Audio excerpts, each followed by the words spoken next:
coucou à toutes et à tous, je vous souhaite la bienvenue sur ma chaîne YouTube Les Guidances de Morgane et surtout je vous souhaite la bienvenue dans votre guidance de pleine lune. Donc cette vidéo bien sûr elle va vous parler des énergies de la pleine lune qui aura lieu en Verseau le 12 août 2022 à 3h35 du matin et à travers cette vidéo aussi je vais vous proposer une guidance pour le collectif, donc pour voir un petit peu ce que les guides ont à nous dire au niveau général par rapport aux énergies de cette pleine lune. Qu'est-ce qu'on doit savoir, qu'est-ce que l'on doit apprendre pour avancer sur notre chemin personnel et spirituel. Donc pourquoi super pleine lune? Parce que tout simplement la lune va apparaître à peu près à 15% plus grande que d'habitude, donc elle sera plus grande et aussi plus brillante. Donc au niveau des énergies ce sera pareil, on sera dans des énergies qui seront plus intenses et plus denses que d'habitude. Donc là, on va être sur le signe du Verseau, les amis. Donc, Verseau, c'est aussi associé à l'imprévisible, à la surprise, à l'inattendu, le besoin et l'envie de liberté, de sortir d'un cadre, de sortir du moule, de sortir aussi d'une certaine routine qui ne résonne plus en accord avec notre chemin de vie. Donc, besoin de liberté, besoin d'indépendance, que ce soit sur le plan relationnel, social, professionnel, personnel. Et d'ailleurs, par rapport aux pros, il peut y avoir des personnes qui ressentiront l'envie de se mettre à leur compte. Voilà, donc pour pouvoir planifier vos journées, planifier votre agenda, travailler comme vous le souhaitez, même si aujourd'hui vous avez peut-être un travail que vous considérez comme alimentaire, on me dit que vous pouvez parallèlement à ça, mettre en place une activité que vous allez faire pour vous. C'est un petit peu une pleine lune en fait qui invite vraiment au retour à soi, d'accord? Vous avez fait beaucoup pour les autres, vous avez donné de votre temps, de votre énergie et aujourd'hui c'est je fais pour moi. Je me libère pour créer une vie qui me ressemble. On sera aussi en plein dans la saison du lion, le lion qui est d'ailleurs mon signe. Je suis née le 16 août, donc ça approche à grands pas. Donc je connais bien ce signe, signe de feu. Du coup les énergies seront vraiment très intenses, on peut avoir de la passion, on peut être aussi tout feu, tout flamme, que ce soit par rapport à une vie de couple, une relation amicale. Il y a quelque chose de très feu, d'accord, qui va se dégager de votre vie relationnelle et même par rapport à des projets que vous allez décider de mettre en place, vous allez vraiment y mettre du cœur. Mais prenez le temps de canaliser vos énergies, les amis, pour éviter de partir dans tous les sens. Au niveau numérologique, on sera dans l'énergie du 8. Donc le 8, c'est une épuration karmique qui est énorme. Donc là, ce sera cool puisque vous allez pouvoir transformer et libérer très rapidement des blessures qui sont ancrées depuis très longtemps maintenant. D'accord? Donc ça peut remonter à l'enfance, mais comme on est aussi sur le karma, ça va remonter au niveau de vos vies antérieures, d'accord? Et vous avez aussi la possibilité de libérer un karma transgénérationnel, donc tout ce qui a été transmis de génération en génération, des mémoires, des croyances, des préjugés, des informations, quoi que ce soit, vous libérez, vous nettoyez, vous recyclez, pour vraiment en fait ne garder que des informations bénéfique pour vous, d'accord? Et pour vous projeter aussi sur votre chemin de vie. Donc transformation des blessures, nettoyage du karma, libération relationnelle. Le 8, vous le voyez, c'est le symbole de l'infini, donc c'est le moment de boucler la boucle et de sortir des schémas répétitifs. Donc il y a aussi des liens karmiques qui se libèrent au niveau relationnel. D'accord, par rapport à tout ce qui est les relations, tout ce qui concerne les relations d'âme, âme sœur, etc. Vous libérez, vous purifiez pour pas vous remettre dans ce type d'énergie. Par rapport aux liens karmiques d'âme sœur, flamme jumelle, on est vraiment dans un parcours d'apprentissage spirituel et ça c'est hyper important de le comprendre. Dans le 8 aussi, on va vous demander de prendre du recul sur ce que vous voulez changer dans votre vie. Qu'est-ce que vous voulez changer, qu'est-ce que vous voulez modifier et garder. Et ça va vous permettre par la suite de mettre en place de nouveaux projets, de nouvelles actions, de nouvelles activités pour vous aligner en accord avec votre chemin de vie et du coup en accord avec vos besoins.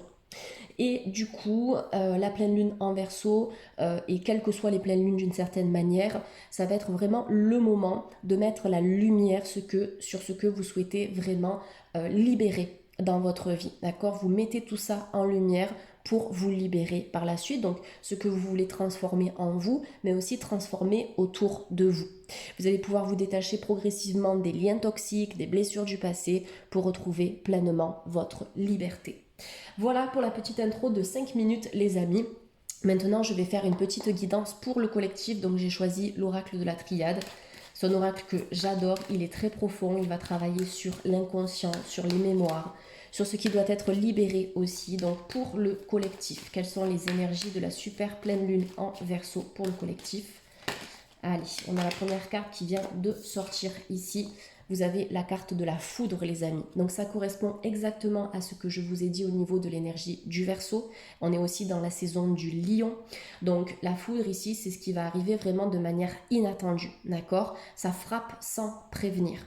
Donc là, attention, il y a peut-être des énergies qui vont remuer, des énergies qui peuvent partir aussi dans tous les sens. Donc la pleine lune, en termes de challenge, la pleine lune en Verseau, elle va vous demander justement de rester stable, de rester ancré, de ne pas être déstabilisé par des émotions, par des énergies qui ne sont pas les vôtres. Donc ça va être un petit challenge et un petit test aussi pour équilibrer votre sensibilité, votre hypersensibilité. Pour certaines personnes qui le sont, c'est de garder en fait les pieds sur terre, d'utiliser votre sensibilité comme une force intuitive et spirituelle. Parce que dans l'hypersensibilité, on a la capacité de ressentir des émotions et des énergies de façon décuplée, et donc d'être guidé par ces émotions, d'être guidé par notre intuition, par ce que l'on entend, par ce que l'on voit, par ce que l'on ressent. D'accord? Donc la foudre ici nous parle d'événements inattendus. Pour cette pleine lune, il y a des énergies, des blessures qui peuvent être vraiment transformées extrêmement rapidement. On est dans une énergie de vivacité, dynamique, rapide. Tout se met en place, d'accord? De toute façon, ce qui doit être libéré le sera, et ça se fera d'une manière assez rapide. Donc là, on est vraiment, vous voyez, sur une libération express, et c'est tant mieux parce que ces derniers mois, ces dernières années, il y a des choses qui sont restées en stand-by, en latence, en attente, d'accord? Ça a duré assez longtemps, et là, pouf, on fait péter, on lève le verrou pour pouvoir ouvrir une nouvelle porte et enfin démarrer une nouvelle vie émotionnelle, personnelle, professionnelle, spirituelle. Donc protégez-vous. Si au cours de cette pleine lune, vous avez du mal à dormir, si vous avez des douleurs articulaires, des douleurs musculaires, migraines, etc., c'est normal, c'est une purge qui est en cours, d'accord? C'est le corps qui libère. D'accord? Donc la foudre ici, ça peut représenter les tensions, d'accord? Ça peut représenter aussi des troubles circulatoires. On me montre un petit peu comme des petites veines ici, d'accord? Donc troubles circulatoires, mais laissez faire, on est vraiment dans une énergie d'épuration où le corps se libère physiquement du trop-plein énergétique accumulé toutes ces années, d'accord? Et comme je vous l'ai dit en introduction à la guidance, ça libère aussi tout ce qui est en lien avec le karma dans l'énergie du 8. Allez, c'est parti pour le collectif énergie de la pleine lune en Verseau pour le collectif. Alors, vous pouvez faire un petit rituel, d'accord, le 12 août, ou même la veille, et même après. De toute façon, les énergies sont actives avant et après. Vous pouvez faire un petit rituel où vous allez allumer quelques bougies, mettre des cristaux. Vous pouvez même travailler avec la pierre de lune et du coup prendre une feuille pour noter ce que vous souhaitez libérer. Je me libère de ta. J'évacue telle ou telle énergie. Voilà, je vous donne vite fait des petites phrases type, mais ça vous pouvez l'adapter à votre propre situation. Une fois que vous avez terminé d'écrire tout ça sur une feuille de papier, vous la brûlez, d'accord? En posant l'intention que les énergies de la pleine lune vont amplifier la libération, ok? Vous pouvez aussi préparer, si vous le souhaitez, de l'eau de lune, d'accord? Dans une carafe en verre et uniquement en verre. Vous mettez de l'eau minérale, d'accord? Une eau qui soit pure et saine. Et puis vous laissez votre eau de lune, votre carafe, exposée à la lumière de la lune. Là, en ce moment, les rayons lunaires sont très puissants, d'accord? Donc vous pouvez le faire dès aujourd'hui. On a la carte de l'ordre qui est sortie. Donc il y a des personnes qui vont recevoir des messages, d'accord? On a les ailes d'Hermès qui sont représentées ici. Donc des messages qui seront très puissants. Je pense que vos capacités en termes de clairvoyance, clairsentience, clairaudience vont se décupler au cours de la pleine lune, en tout cas pour certaines personnes. Quand je parle des ailes d'Hermès ici, je parle du messager des dieux, d'accord? Donc là, j'ai la sensation que vous serez plus réceptif au message du divin, au message de la source, au message de l'univers, au message même peut-être de vos défunts. Et vous serez aussi plus attentif à ce que vous ressentez à l'intérieur de vous, à vos propres messages personnels, donc les messages de votre intuition. Écoutez ces messages parce qu'ils sont justes. La carte de l'ordre aussi, c'est le besoin de retrouver une structure. Très intéressante ces deux cartes. Pourquoi? Parce que là, avec la foudre, vous avez le 44. Donc je le rappelle, le 4 c'est l'ordre, la droiture et la structure. 4 et 4 ça nous donne 8. Le 8, épuration karmique, c'est les énergies du 12 août 2022. Et là vous avez le 31, encore une fois, le 3 et 1, 4. D'accord? Donc l'énergie du 4 et du 8 seront des énergies très importantes pour vous les amis, dans cette notion de libération, je libère, je purifie, je me régénère, je me recycle, pour remettre de l'ordre dans ma vie, pour me stabiliser, pour me structurer, pour m'organiser. Et ensuite mettre en place des actions qui par la suite seront stables elles aussi. D'accord? De toute façon, si vous libérez ce qui est usé, ce qui est usagé, ce qui est vieux, ce qui n'a plus raison d'être, la seule possibilité par la suite, c'est attirer de la stabilité, c'est attirer des énergies saines, des relations saines, des opportunités qui seront justes, d'accord? Donc vous libérez d'une manière très puissante, très forte et très inattendue des énergies qui sont bloquées pour très rapidement aussi vous remettre sur le droit chemin, pour vous réaligner en accord avec votre plan d'incarnation et avec votre mission d'âme. Alors, il peut y avoir des petits rappels à l'ordre de la part de vos guides et de vos anges gardiens, d'accord? C'est tout à fait possible, parce que tout dépendra des actions que vous allez mettre en place. Si vous mettez si vous mettez en place des actions qui ne sont pas forcément en résonance avec vos énergies, vous verrez que vos anges gardiens vont vous le faire savoir, d'accord? Donc du coup, ces actions ne vont pas aboutir sur du long terme. Ça ne veut pas dire que c'était de mauvaises actions, mais ça veut dire que ces actions sur du long terme n'auraient pas forcément été en accord avec vos besoins et avec vos énergies. Ok? Allez, pour le collectif, pour la super pleine lune en Verseau, on a la carte du frère, d'accord? Donc il y a une grosse libération qui se fait au niveau des liens d'âme, d'accord? Les âmes sœurs, les flammes jumelles, on le voit sur cette carte, les deux visages sont en parfaite symétrie, on peut être sur des liens miroirs aussi. Donc si vous êtes à distance d'une personne, si vous êtes dans une relation karmique, relation de flammes jumelles, même à distance, de toute façon tout est énergie, vous libérez, d'accord? Vous libérez vos propres blessures, mais il y a aussi des blessures qui se libèrent par effet miroir chez l'autre personne, d'accord? Chez la personne de votre cœur, et vice versa. Donc vous êtes très connectés mutuellement à quelqu'un, ça peut être quelqu'un du passé aussi que vous n'avez pas vu depuis longtemps, avec qui il n'y a plus de contact aujourd'hui, mais cette libération ici doit absolument se faire pour éviter que vous ne restiez dans le passé, d'accord? Parce que l'attachement, de toute façon, être attaché, qu'est-ce que c'est? Je suis attachée à quelqu'un, je suis attachée à une situation, c'est que au final, je vais avoir du mal à me libérer de cette personne ou de cette situation.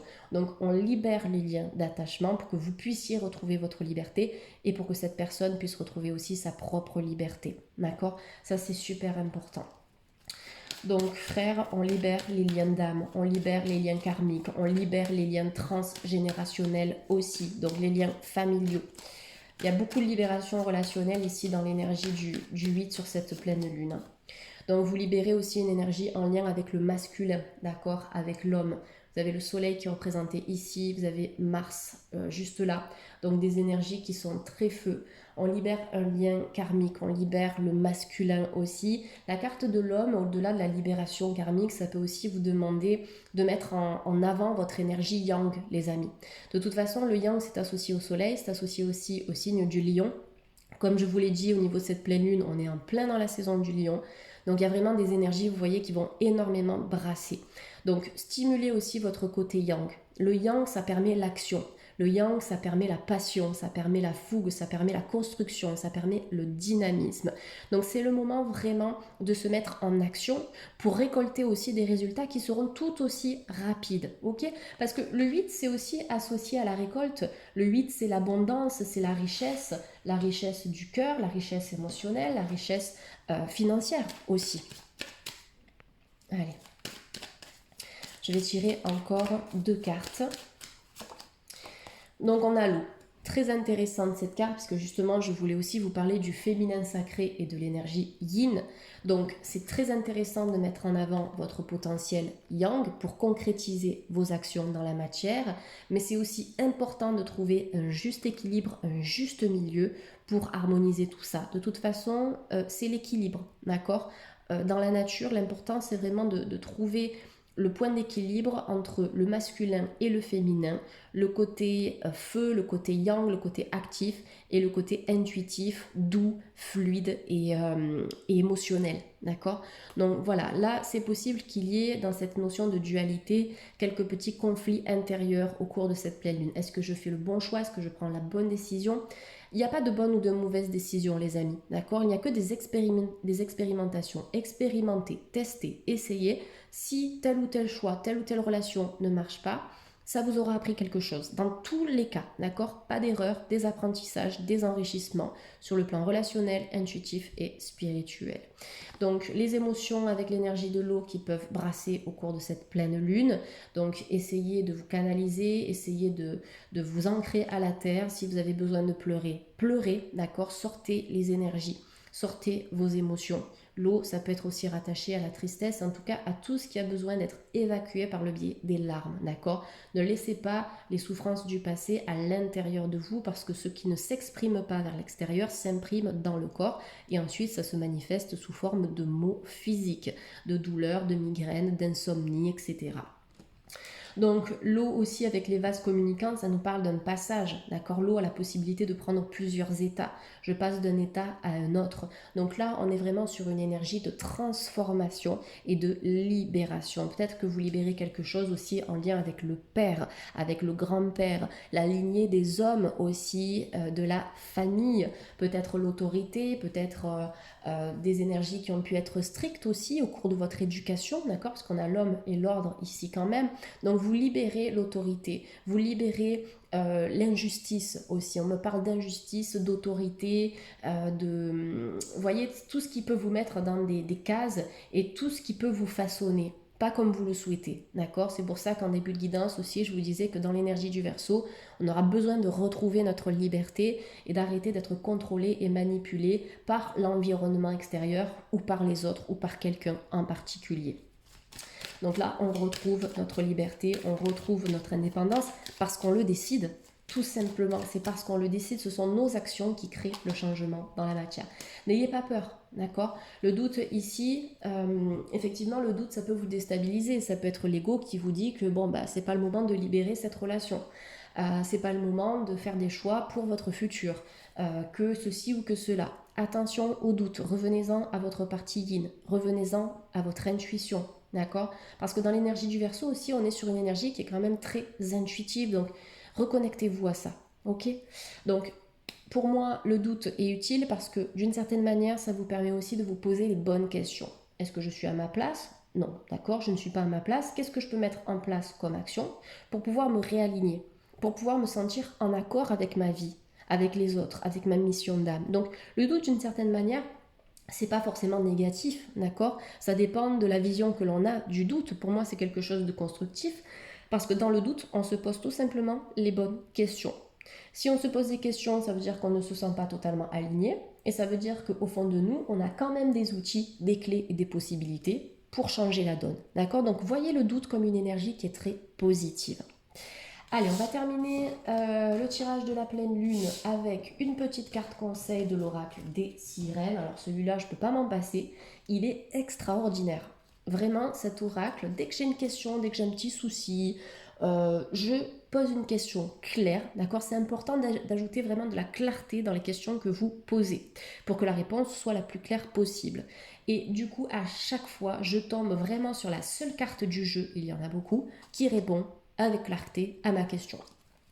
Donc c'est parti pour les énergies de la pleine lune, pour le collectif. Donc super pleine lune, ne l'oublions pas, du 12 août 2022 en Verseau, pour le collectif et pour les personnes qui regardent cette vidéo. D'ailleurs, n'hésitez pas à vous abonner, à partager et à liker. Vous pouvez aussi commenter si vous avez apprécié ce contenu et vous pouvez même me faire savoir en commentaire comment vous vous sentez et comment vous vivez cette pleine lune. Parce que ça remue. Allez, waouh, visez haut. Eh oui, visez haut. Soyez exigeant envers vous-même et ne vous contentez pas de peu. Être exigeant envers soi-même, c'est aussi, comment dire, être exigeant envers soi-même. Je perds mes mots, j'avais un mot et puis j'ai eu autre chose qui m'est venu en tête, c'est pas grave. Donc être exigeant aussi, c'est vraiment être assidu. Voilà, c'est le mot assiduité que j'avais. C'est être assidu, c'est être persévérant, c'est être motivé. Ne vous contentez pas de peu, c'est un peu comme en sport. Alors là, je suis bien placée pour le savoir parce que j'ai un coach qui est extraordinaire et qui me pousse à dépasser mes limites. Si je faisais ma séance de sport toute seule, d'accord, le mardi à midi, je pense que je m'arrêterai très rapidement. Et avec mon coach, j'ai conscience que je peux vraiment aller au-delà de ce que je crois pouvoir faire, d'accord? Par exemple, des pompes, je sais pas, des pompes ou d'autres exercices, peu importe quoi. Je sais qu'avec lui, par exemple, je peux aller plus loin, mais même sans lui, je pourrais le faire. C'est juste qu'il me montre la voie. Il me montre que les limites que je m'impose, eh bien, ce sont des limites qui sont issues de mon mental, ce sont des croyances, mais les limites, elles ne sont pas là puisque je peux les dépasser. Donc, Viséo, pour vous, les amis, c'est exactement pareil. C'est être exigeant, c'est comprendre que vous pouvez aller plus loin. Vous pouvez mettre en place des actions qui vont porter leurs fruits sur du long terme. Vous avez les clés, vous avez les outils pour réussir. Ne vous dites pas que vous n'êtes pas légitime. Ne vous dites pas que vous n'allez pas y arriver parce qu'il vous manque telle ou telle compétence. Ne vous dites pas que vous n'allez pas y arriver parce que vous êtes timide, parce que vous avez le trac, ceci ou cela. Ce sont des énergies que vous pouvez dépasser. D'accord? Vous pouvez y arriver, par exemple, en écoutant des vidéos sur YouTube qui vont vous motiver, des podcasts, des conférences. Si votre but, par exemple, c'est de perdre du poids, c'est de regarder sur YouTube peut-être des vidéos de coach, d'accord, de coaching sportif, etc., qui vont vous booster aussi, ou si vous avez la possibilité de le faire, de trouver un coach qui va vous aider à dépasser vos limites. Tout ça pour vous dire que si vous visez haut, vous verrez que vous allez récolter des résultats qui seront très puissants, qui seront vraiment juste des résultats extraordinaires. Donc là, en fait, on vous demande d'aller loin. On vous demande de croire en vous, de croire en votre potentiel de réussite, de mettre le focus sur des objectifs et de vous dire que ça va le faire, même si ça vous paraît inatteignable, même si vous vous dites mais la réussite elle est infime, il y a quand même ce 2% de probabilité qui vous permettra d'atteindre votre objectif, d'accord? Et si d'autres personnes ont réussi avant vous, vous pouvez le faire, d'accord? Donc voilà, j'espère en tout cas que les énergies de cette pleine lune vous auront parlé. Vous pouvez me laisser un petit commentaire. En tout cas, je remercie toutes les personnes qui se sont inscrites aux soins de pleine lune que je propose tous les mois. Vous avez toutes les dates qui sont disponibles sur mon site internet, donc morganeguidance.com. Pour ce mois-ci, je suis complète. La session de septembre est ouverte. Ce sont toujours des moments de soins qui sont très puissants. Donc on n'est pas sur des soins collectifs, mais sur des soins individuels. Et je pense qu'à partir d'octobre, quand j'aurai vraiment un peu plus de temps, je mettrai en place des soins collectifs qui seront disponibles sur YouTube. Voilà les amis, en tout cas je vous souhaite une très belle pleine lune. Prenez soin de vous, ancrez-vous, respirez, soufflez. Et puis je vous dis à très très vite sur la chaîne. Gros bisous les amis, à bientôt, bye bye.